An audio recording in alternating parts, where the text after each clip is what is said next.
नमस्कार मंडळी, आज मी बनवणार आहे ढोकळा. ढोकळा बनवण्यासाठी मक्याचे दाणे, रवा आणि दही इत्यादी घेतलं आहे.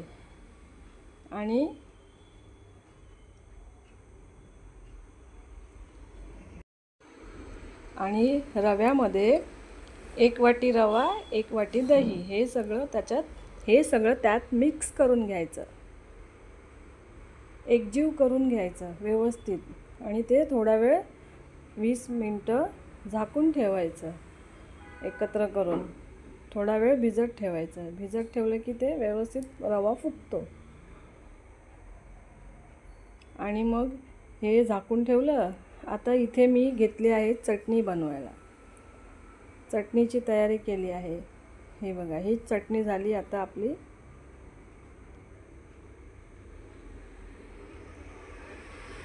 आता हे मक्याचे दाणे मिक्सरला फिरवून घेतले आणि आता 20 मिनिटं होऊन गेले आहेत. त्याच्यात थोडी हळद घातली आणि मिक्स करून घेतलं.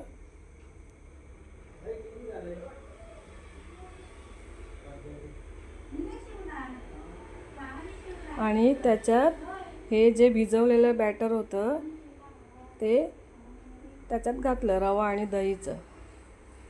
आणि ते सुद्धा एकत्र करून मिक्स करून एकजीव करून घ्यायचं. त्याच्यात व्यवस्थित चांगलं मस्त असं मिक्स करून घ्यायचं. त्याच्यात थोडं मीठ, थोडा बेकिंग सोडा घालायचा आणि पुन्हा ते मिश्रण ढवळून घ्यायचं. आणि हे मी इथे ढोकळ्यासाठी एक भांडं घेतलं आहे. त्याला ऑइल लावून हे तयार केलेलं बॅटर त्याच्यात ओतायचं.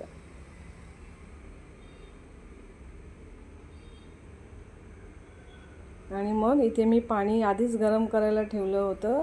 मग हे वाफेवर त्याला ढोकळ्याला शिजायला ठेवायचं बॅटरला. हा बघा, हा असा आपला मक्याचा आणि रव्याचा ढोकळा तयार आहे. त्याच्यावरती थोडं लाल तिखट घालून थोडी कोथिंबीर घालायची आणि मग अशा प्रकारे त्याला कट करून घ्यायचं. तुम्हाला हव्या त्या साईजमध्ये कट करायचा.